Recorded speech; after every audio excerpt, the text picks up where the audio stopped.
ఆగో ఎటు పోయినావు? నిన్నాగి సువర్ణక్క దగ్గర కూలి పైసలు పట్టుకొచ్చినావట కదా? పట్టుకొచ్చినా మా పట్టుకొచ్చినా.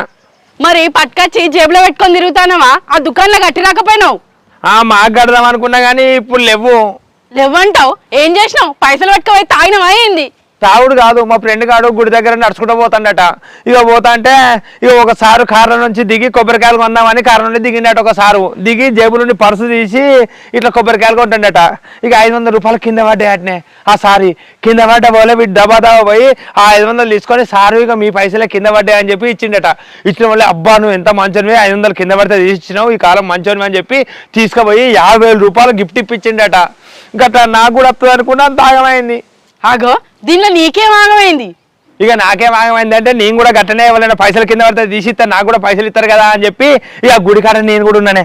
ఉన్న వాళ్ళే ఎంతకు పైసలు ఎవరి పైసలు కింద పడతలేవు. ఇక నేను ఎడ తీసేయాలి, ఇక వీలైతలేదు. వీలు కాపోయిన వాళ్ళే ఓ పని చేసిన ఒక మేడం వచ్చి కొబ్బరికాయలు కొంటా అంటే నేను దఫా పోయినా నా పైసలు 2,000 రూపాయలు ఉన్నాయి కదా, అవి తీసి కింద వేసిన.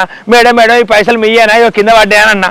అన్న వాళ్ళే ఆమె తీసుకొని నాయ అని చెప్పి ఆ బ్యాగ్లో హ్యాండ్ బ్యాగ్లో పెట్టుకున్నదే.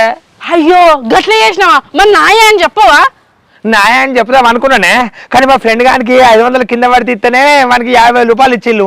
నేను 2,000 కింద పడేసినా కదా, కింద పడేస్తే ఇక 1,00,000 రూపాయలు ఇస్తారో 2 లక్షలు ఇస్తారో అని చెప్పి ఆశపడ్డానే. అందుకనే ఇక నేను చెప్పలే. ఆమె దబా ఆయన బ్యాగ్లో పెట్టుకునేది కిసకిస్తాను. ఆమె థ్యాంక్స్ నాయ, మంచి పని చేసినావు పిల్లగా అని చెప్పింది. సపడే కార్లే కవతల పడ్డదే. అయ్యో 2,000 రూపాయలు పోయినాయే. ఓష్ నీ పాడవాడా, నీ తెలివి కాలిపోను. దుకాణంలో ఉద్దర తెచ్చిన ముద్దర కడతావని అనుకుంటే గీకత చేసినావా? ఏం చేయాలి, అట్లా ఇస్తే 2 లక్షల రూపాయలన్నీ ఇస్తారు అనుకున్నా. ఆడ 2 గంటల సేపు కూర్చున్నా ఆ మేడం మళ్ళీ తిరిగి రాలేదు, నాకేం 1 రూపాయి కూడా చెప్పా. ఆమె ఎవరో తెలివి కలదే ఉన్నట్టుంది. ఈయన చూసి దొంగోడు అనుకొని పైసలు హ్యాండ్ బ్యాగ్లో పెట్టుకొని సప్లై పోయింది. ఆ గుడి దగ్గర ఇంకోసేపు కూర్చుంటే అయిపోతుందా మరి? హ్యాండ్ బ్యాగ్ 2 లక్షలు లేవు కావచ్చు, ఆమె ఇంటికి పోయి తెస్తుంది. కూర్చుంటా మరి, గుడి దగ్గర కూర్చుంటే ఇస్తుంది కావచ్చు, చూడాలి.